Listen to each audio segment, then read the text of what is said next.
week's Parshas Ki Tisa, we continue with the journey of the Jewish people, Klal Yisrael in the Midbar. Moshe Rabbeinu comes down, sees the Egel HaZohov, takes the luchos and smashes them. Well, first of all, why did he smash them? He was teaching them the first lesson is there is no compromise when it comes to Torah. I hear so many people coming along and saying, why can't we do this and why don't we do that? Why don't we make there is no compromise. It's either Torah or it's not Torah. Simple as that. That's number one. But number two, why did he break the luchos? How did he do? What happened? According to the Medrash, Moshe Rabbeinu brought down the luchos. It says there that with the ksiva, the writing on it, was from HaKadosh Baruch Hu, from Mizeh, from all sides. But it was not the luchos that carried the letters carried the luchos.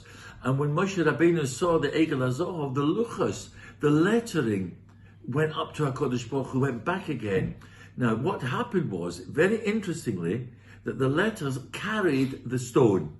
The stone was not heavy. The letters was the miracle, the nes was it carried. But once the ruchnias disappeared, then it came the gashmias, became the materialistic stone that collapsed and burst and it threw it away from him. Coming to teach us a very, very important lesson. If we follow the ruchnias, if we follow Torah, Torah will carry us. The same as the Shnei Luchos Habris, when they were into the Orden HaKodesh, we say the Kruvim, it was all beautiful, everything is being carried by HaKadosh Baruch Hu. If we keep to the ruchnias, HaKadosh Baruch Hu will carry us, the Torah will carry us.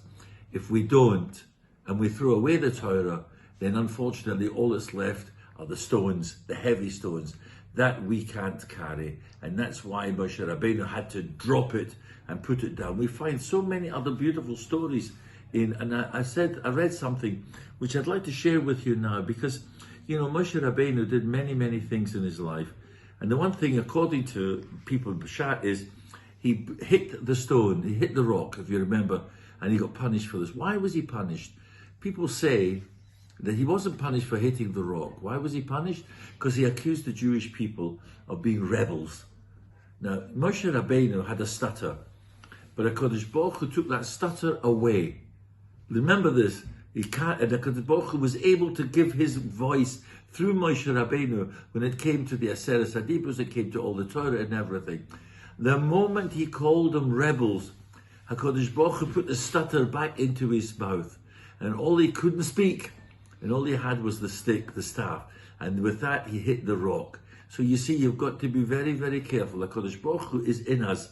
Make sure we don't lose HaKadosh Baruch Hu. That's why we're now coming up to Purim. We've got to say Mizeh.